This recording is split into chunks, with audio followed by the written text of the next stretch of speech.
হাতির সাথে সেলফি তুলে দিনের বেলা হাতিকে এরকম বিরক্ত করে, রাতের বেলা হাতি এসে মেরে দেয়।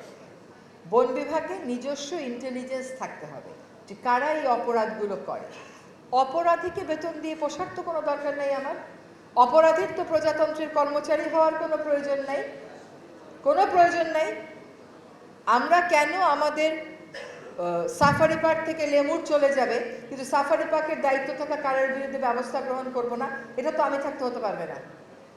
এটা আপনাদেরকে খুঁজে বের করতে হবে যে কে দায়ী ছিল এবং তার বিরুদ্ধে কঠোর ব্যবস্থা নেবেন, যাতে প্রজাতন্ত্রের কর্মচারী বলে এসব অপকর্মে আর কেউ নিজেকে সম্পৃক্ত না করে। সো আপনারা যেরকম ওয়াইল্ড লাইফ প্রোটেক্ট করছেন, ওয়াইল্ড লাইফ ক্রিমিনালদেরকেও শাস্তি দেওয়া আমাদের দরকার। অনেকে না বুঝে কাজটা করে ফেলে, যেমন একটা গাছের মধ্যে বাবুই পাখির বাসা, এটা হয়তো বুঝতেছে না, এই কাজটা করে ফেলতেছে। মানুষকে বুঝানো আমাদের দায়িত্ব।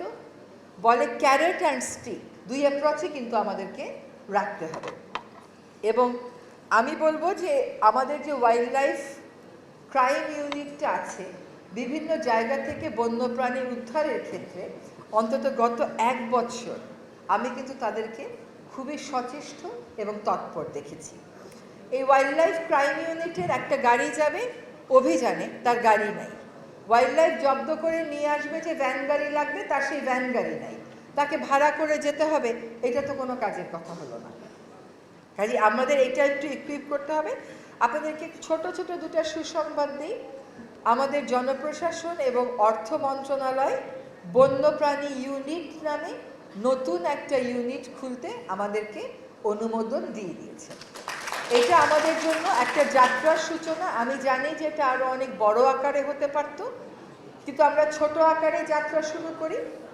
নর্থ বেঙ্গলের জন্য তারা আমাদেরকে এখনো অফিসটা দেন, জনবল অনুমোদন করেননি, আমরা আবার নতুন করে লিখেছি। আরেকটা হচ্ছে বন্যপ্রাণী ট্রাস্ট ফান্ড, এটা আমাদের আইনে অনুমোদন হয়েছে। এখন বিধিমালা করে টাকাটা আনতে হবে। আমি হয়তো বিধিমালা পর্যন্ত চূড়ান্ত করে দিয়ে যেতে পারবো, বাকিটা টাকা যেন আসে। সরকার নিশ্চয়ই কমিটমেন্ট আছে বলেই এই কথা বলেছে। আশা করি আগামী সরকারও এই ধারাবাহিকতাটা রাখবে। আমাদের জন্য হাতি দিয়ার, বিদ্যুৎ দিয়ার হাতি মারার কথা শুনতে না হয়। হাতিকে সমানে উত্তপ্ত করে, হাতির সাথে সেলফি তুলে দিনের বেলা হাতিকে এরকম বিরক্ত করে, রাতের বেলা হাতি এসে মেরে দেয়। তারপরে আমার দায়িত্ব হচ্ছে যাদের পরিবারের লোকজনদেরকে মারে, খুবই দুঃখজনক মৃত্যু হয়, তাদেরকে ক্ষতিপূরণ দেওয়া। কিন্তু যেই হাতিটাকে মেরে ফেললো, হাতির বাচ্চাটাকে মেরে ফেললো, তাকে আমি কেমন করে ক্ষতিপূরণ দেবো? এবং হাতি আপনারা জানেন যে মানুষের মতো এই পরিবার কেন্দ্রিক। এবং আমরা গত অগস্ট মাসে খুব সময় এরকম দেখেছিলাম যে একটা হাতির বাচ্চাকে মেরে ফেলার কারণে পুরা হাতির পাল এসে শেরপুরে রাস্তা দখল করেছিল এবং ওরা যাচ্ছিল না। তো তাদেরও একটা ভাষা আছে, এই ভাষাটা আমাদেরকে বুঝতে হবে। মানুষ এ যাবৎকাল কয়টা বন্যপ্রাণী হত্যা করেছে কারণ ছাড়া, আর বন্যপ্রাণী কয়টা মানুষ হত্যা করেছে, এটার হিসাব নিলেই দেখবেন যে তাদের অসহায়ত্ব অনেক বেশি।